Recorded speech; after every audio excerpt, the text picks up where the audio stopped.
Hello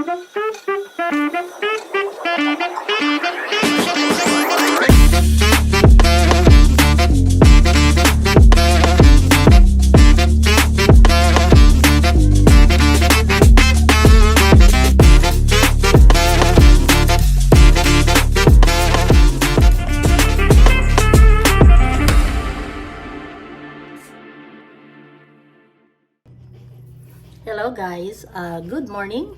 Ngayon pala magluluto pala ako ng kinamatisang baboy na may bangus. Kasi na-miss ko. Na-miss ko yung dalawa.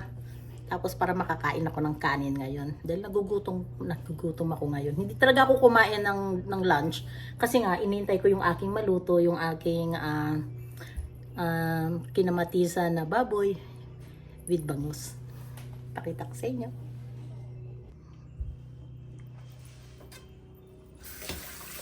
Ito guys, ito yung ating, pinalinis ko na to nung bumili ako sa Filipino store ng pagkain. Ayan, pinalinis ko na siya. Pero, hindi siya gaanong nahiwa.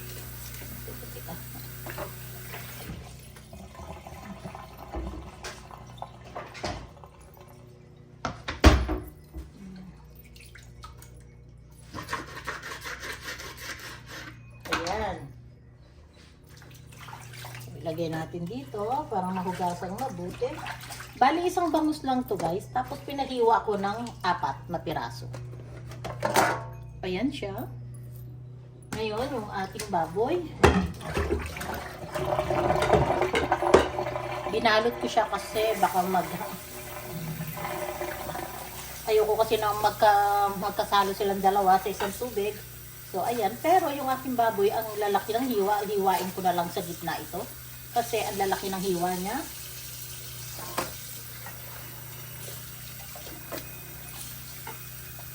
Ubutin na natin to lahat.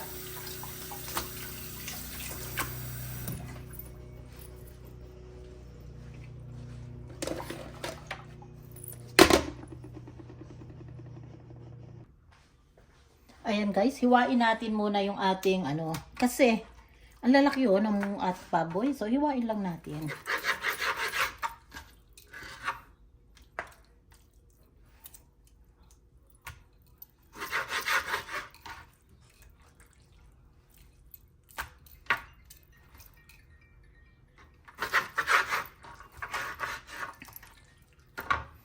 Teka, tawag ako ni Rita.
Yung aking biniling pechay, nagdidilaw na siya. Ayaw ko nang nagdidilaw. Gusto ko green lang.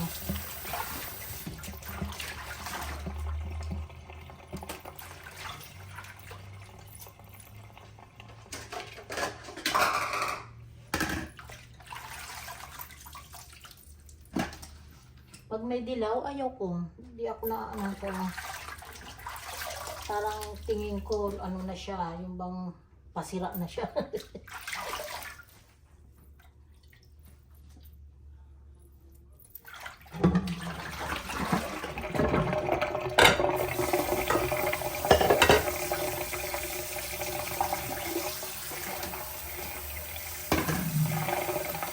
Ito guys, hindi ko na ito hihiwain. Ganito na siya. Ganito siya kalalaki.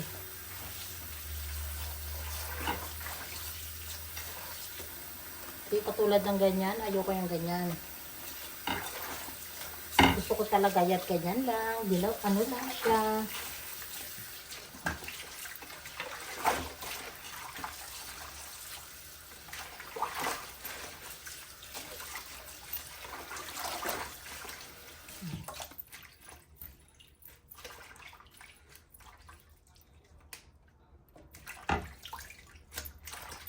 Ayan.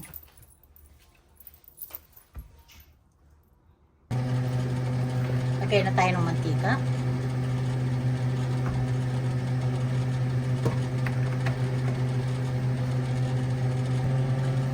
Okay, umpisa na natin guys. Iluto na natin ang ating luya. Luya muna.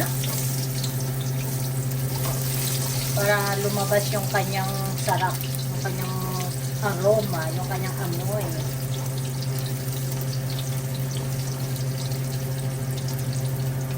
Pagsama na natin ang ating sibuyas at bawang.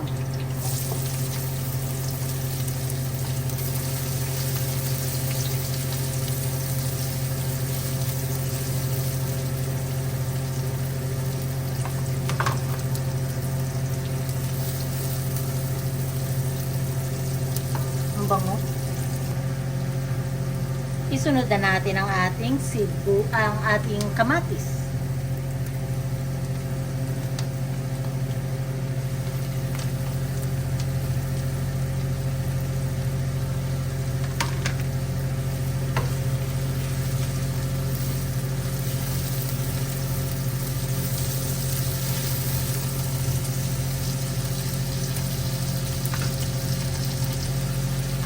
Ngayon guys, timplahan natin siya ng patis. Lagyan natin ng patis.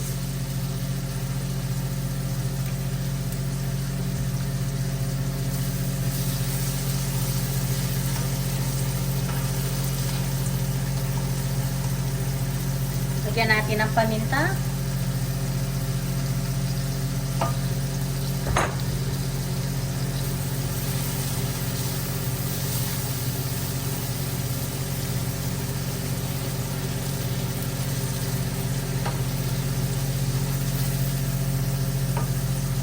Ngayon, ilagay na natin ang ating baboy muna.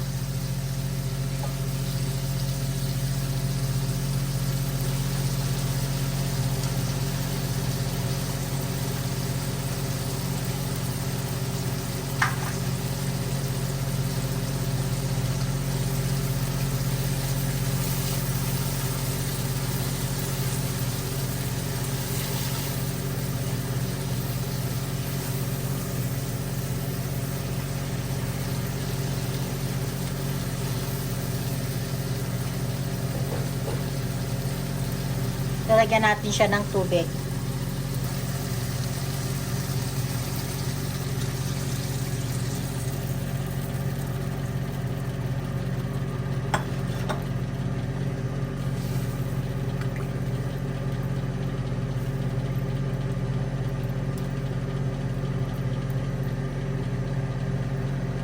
Takpan muna natin. Lutuin muna natin ang ating baboy na kailangan lutong-luto siya. Okay guys, buksan natin. Ayan, kumukulo na.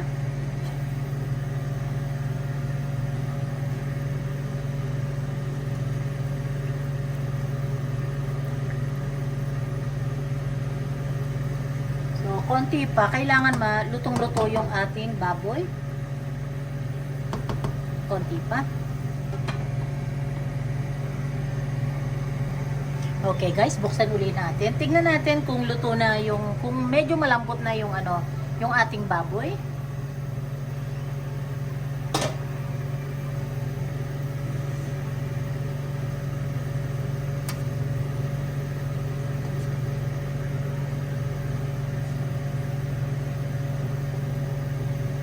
Ay, ang sarap. Okay. Luto na siya. Ano siya, malambot na siya. Pero, iluluto pa naman din kasi ito. Ngayon, tanggalin na natin. Tanggalin natin ang ating baboy.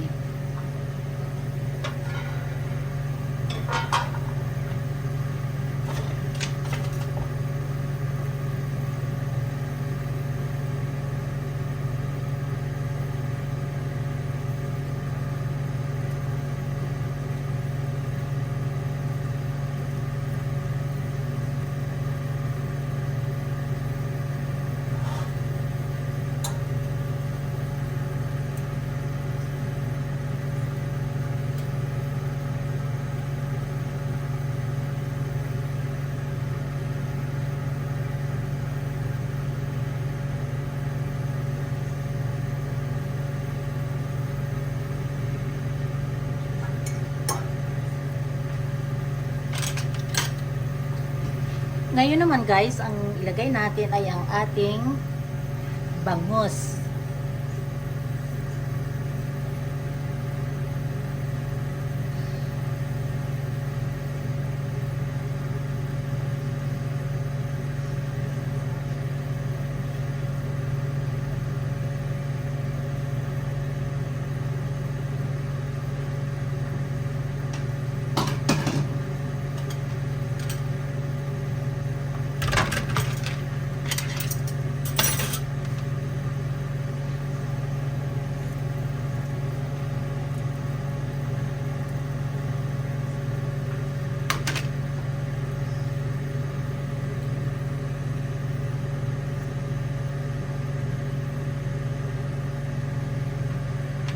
Takpan natin.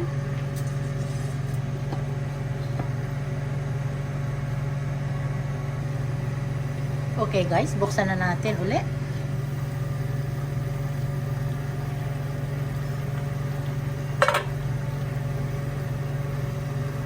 Baliktarin lang natin yung isda ng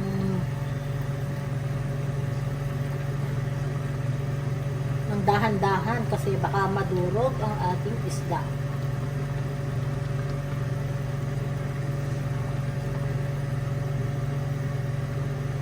Okay. Ngayon, ilagay na natin ang ating baboy.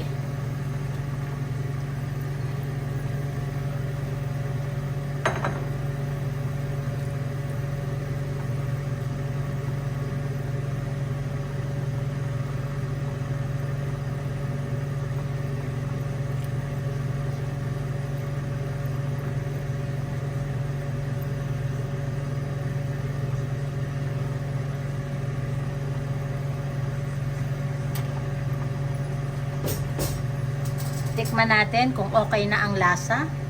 At kung hindi naman, idagdagan natin ng either patis or asin.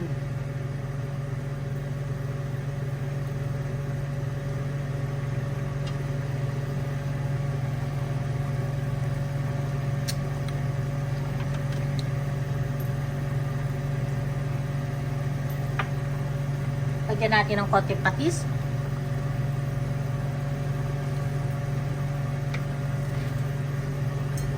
Lagyan natin ng konti pang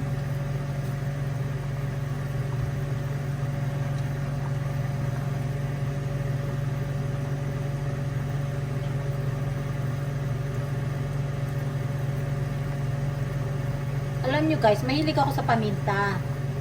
Kaya pag ako nagluluto, talaga dinadamihan ko ng paminta.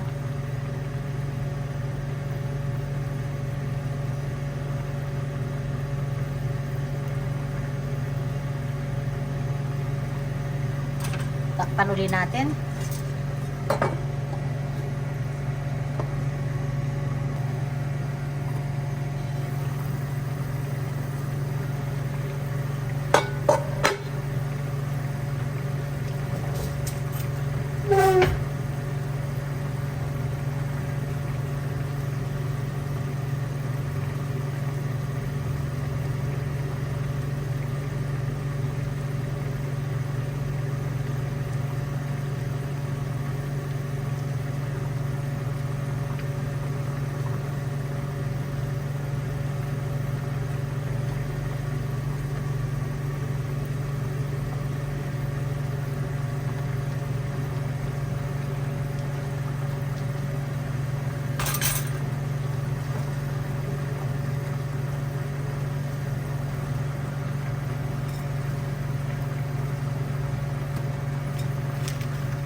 Yummy, yummy.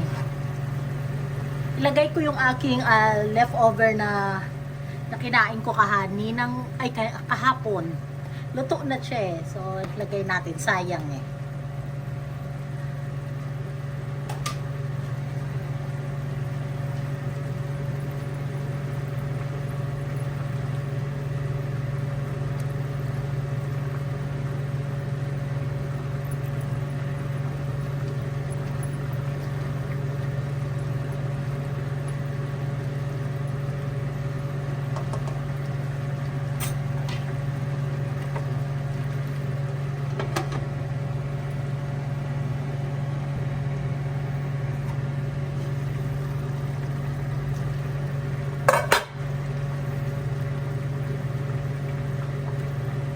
Ayan guys, luto na yung aking kinamatisang baboy with bangus.